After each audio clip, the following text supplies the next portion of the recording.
Bonjour, on vous l'avait promis, on va rencontrer des anciens professeurs, des anciens élèves, des anciens membres du personnel.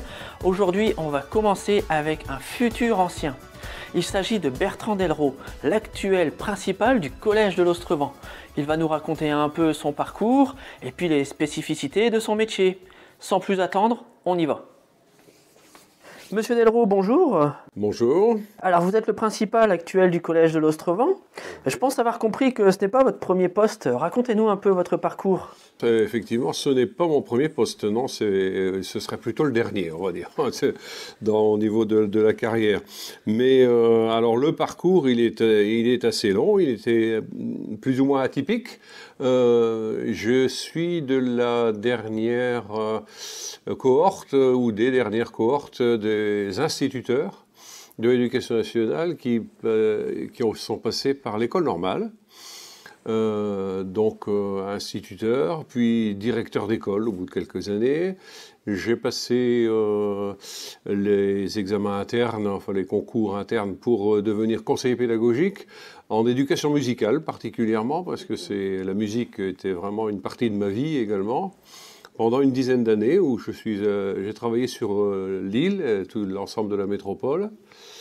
Et j'ai repris ensuite la direction d'une école en éducation prioritaire. C'est un secteur qui a commencé à m'intéresser fortement, à Anzin pour être précis. Et au bout de quelques années, je me suis décidé à passer le concours de personnel de direction. Ce qui n'était pas chose facile au départ, puisque venant du premier degré, passer au deuxième degré, que je ne connaissais absolument pas ou peu, c'était quand même une préparation assez difficile. Et que j'ai réussi au niveau du concours. Et donc j'ai successivement eu les postes d'adjoint puis de principal au collège Villard de Denain. On m'a proposé ensuite de prendre la direction du collège Van der Merch de Roubaix.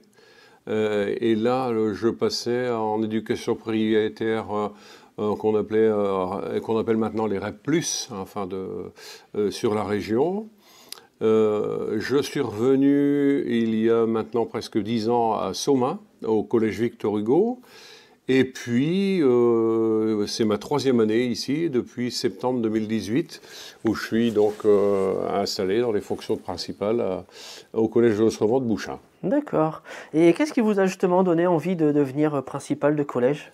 Écoutez, c'est un petit peu la progression dans la carrière et puis les possibilités d'ouverture. J'aime bien le changement, j'aime bien les évolutions aussi au fil du temps. Je suis passé par le conseil pédagogique, comme je vous l'ai dit, les écoles élémentaires, primaires, une très grosse école élémentaire à diriger. Et puis j'ai eu l'opportunité de me lancer dans ce concours de personnel de direction.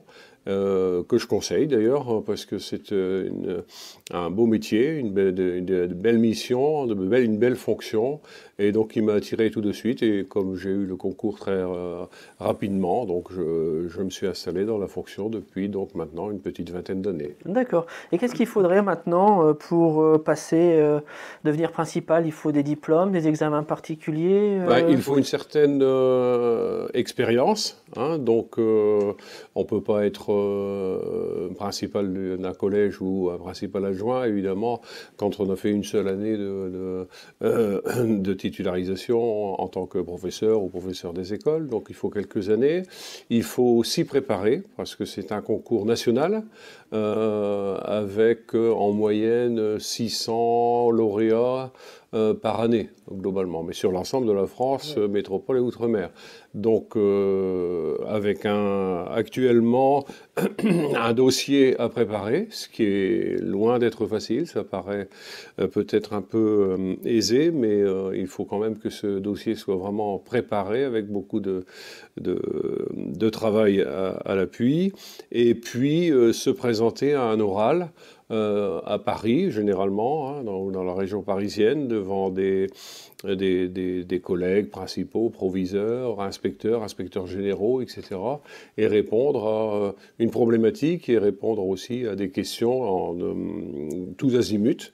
Un classement est établi en fonction des résultats et ce sont les premiers qui sont évidemment retenus. D'accord. Et quelles sont les facultés principales, justement, qu'il faut avoir pour ce poste? Bon, des facultés, je crois qu'il faut être beaucoup à l'écoute, il faut de la patience, faut aussi donner beaucoup d'énergie, puisque ça demande quand même beaucoup de temps, d'heures, de travail et de présence dans l'établissement. Dans l'établissement, ici, nous ne sommes pas dans un établissement très complexe, mais certains établissements le sont particulièrement, hein, genre, pour exemple certains lycées avec différentes filières.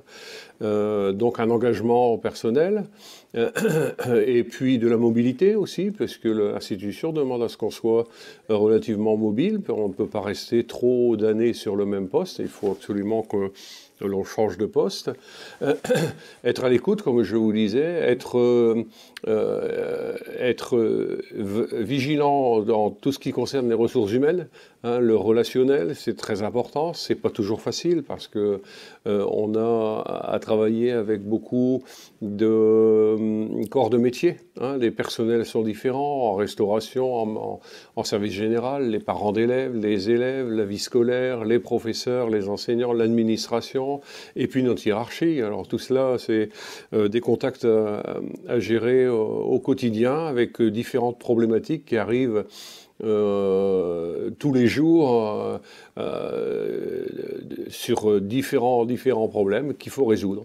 Et c'est le moment aussi, à chaque fois, où il faut prendre des décisions. Donc il faut avoir aussi l'esprit décisionnel dans un objectif d'équité, de justice. On ne peut pas toujours répondre oui à toutes les demandes. Et essayer de faire fonctionner au mieux l'établissement dont on a la responsabilité. D'accord. Et quelles sont justement alors vos missions ici au sein de l'établissement? Alors, les missions au sein de l'établissement, c'est de piloter un établissement, c'est de le faire fonctionner au mieux avec ce qu'on appelle la communauté éducative. Les parents, les personnels, les enseignants, les élèves. Ici, on en compte aujourd'hui 755 à ce jour. Donc voilà, c'est quand même un établissement important hein, au niveau effectif. L'effectif a d'ailleurs tendance à augmenter depuis quelques années et augmente encore à la rentrée prochaine. Donc voilà, c'est la mission première, c'est les apprentissages, c'est les compétences, c'est organiser les journées, les semaines, les périodes au mieux dans l'intérêt des élèves, dans l'intérêt aussi dans l'ensemble des personnels pour que l'établissement fonctionne dans une sérénité globale et puis dans une discipline aussi qui se veut, en tout cas comme objectif premier, le travail. C'est ce qu'on assène très régulièrement aux élèves dans les classes quand on passe et quand on les voit, le travail et le respect. Le respect des autres, le respect des camarades, le respect de tous les personnels, le respect du matériel, etc. Bon, et quand les enfants ont bien compris ça, quand on est aussi réactif par rapport à tout ce qui peut se passer dans l'établissement, ou aux abords, ou ailleurs, eh bien, ça fonctionne et on obtient des résultats tout à fait satisfaisants. Et pour diriger l'établissement, vous n'êtes pas seul. Quelles sont les personnes qui vous secondent et quels sont leurs rôles? Ben écoutez, oui, effectivement, nous ne sommes pas seuls d'ailleurs, heureusement. Hein. Je compare ça aux directeurs d'école, par exemple, dans les écoles élémentaires, primaires, où on a parfois, parce que je l'ai été, un sentiment de solitude au niveau du pilotage. Ici, on a dans les établissements du second degré, on a la chance d'être une équipe. Hein, une équipe de direction, donc en l'occurrence un adjoint de direction qui est Madame Ziolek depuis cette année. Donc on pilote ensemble hein, l'établissement.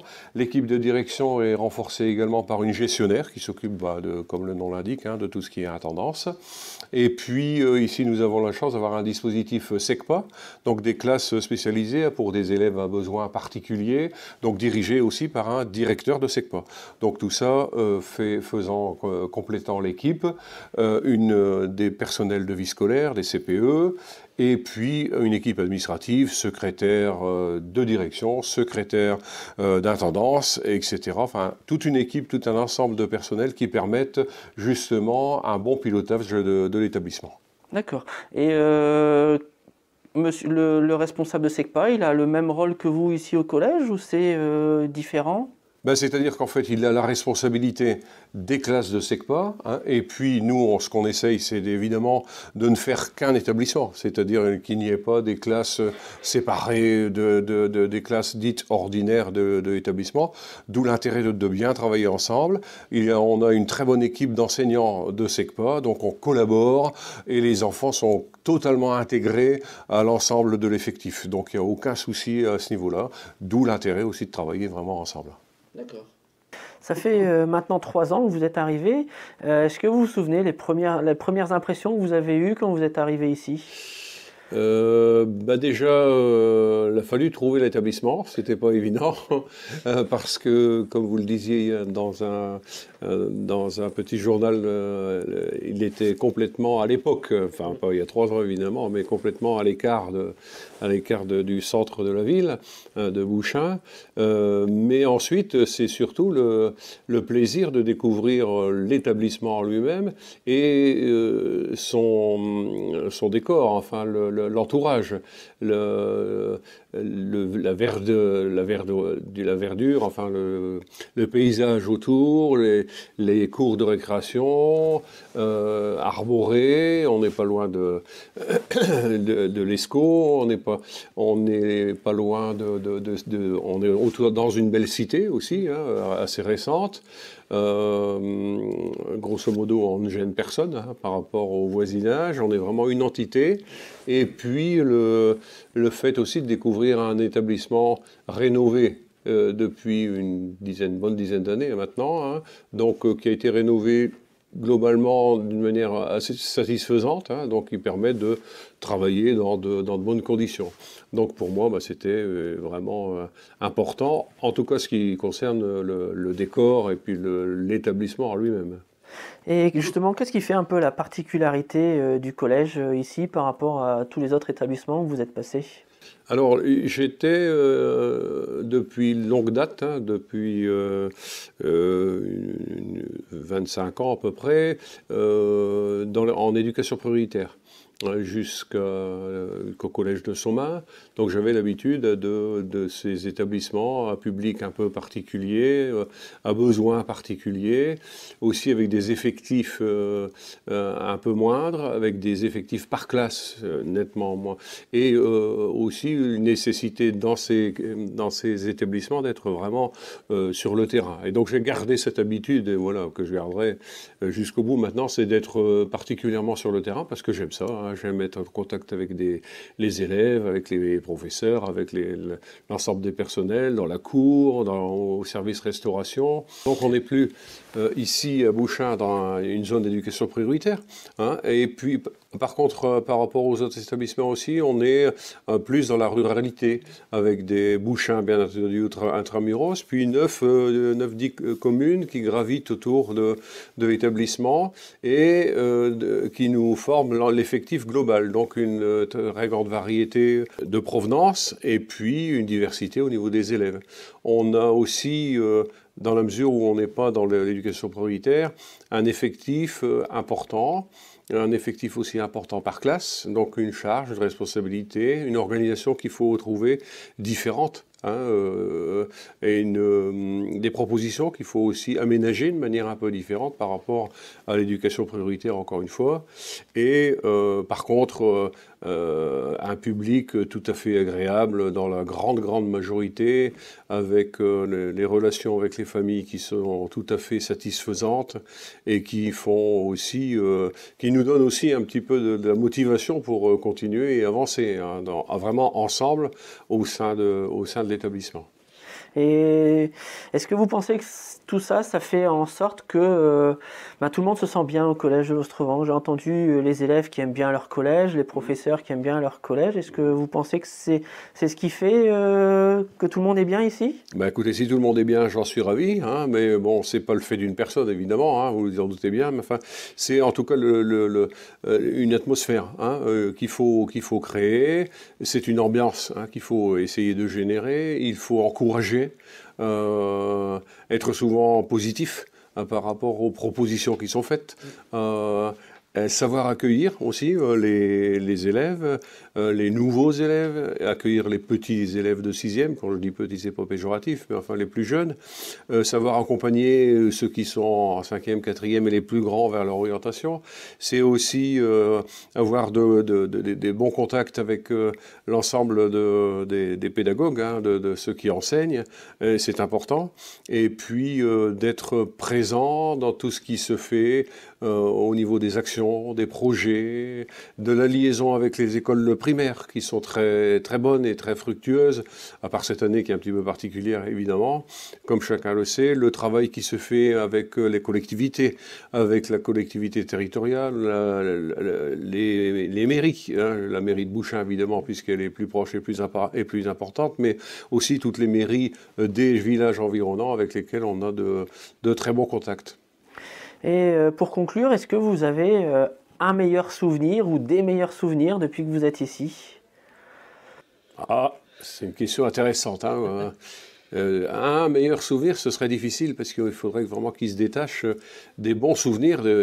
Déjà ici sur 2 ans et demi, il y en a beaucoup, hein. Alors forcément, je vais en oublier, mais ce sont les initiatives souvent qui viennent ou des élèves eux-mêmes ou des enseignants et qui génèrent une fusion, enfin une ambiance collective dans l'établissement. Alors, par exemple, des journées à thème, comme la journée espagnole, et puis la journée du Téléthon, par exemple, où tout le monde se met à faire des activités, des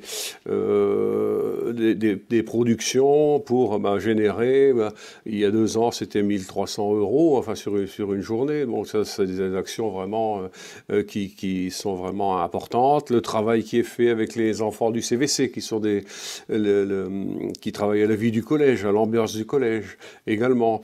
Et puis les moments de voyage, de sport. On a une activité voile qui est particulièrement développée ici, hein, en atelier, avec des résultats de concours qui sont tout à fait plus qu'honorables. Je me souviens être allé à Lille avec des collègues de sport pour une remise de médailles et donc c'était très très valorisant. Alors des bons souvenirs, oui, bien sûr, des bons souvenirs, mais des très bons souvenirs, c'est par exemple un seul élève qui vient dans votre bureau et qui vous dit merci pour ce qu'on fait pour lui, pour elle. Enfin bon, voilà, ça aussi, ça fait partie des meilleurs souvenirs qu'on peut faire à un responsable. Ah bah c'est top. Bah écoutez, je vous embête pas plus longtemps. Il n'y a pas de problème. Je vous remercie beaucoup. Je pense que maintenant on en sait un peu plus sur votre travail. Et puis peut-être ça va donner des idées à des élèves, hein. Peut-être que dans l'établissement, il y a le futur principal du collège de Bouchain. Ah bah écoutez, j'en serais ravi. Merci beaucoup. Bonne journée à vous. Et voilà, j'espère que ça vous a plu. On a encore de nombreuses entrevues à réaliser. On se retrouve très très vite. Ciao ciao.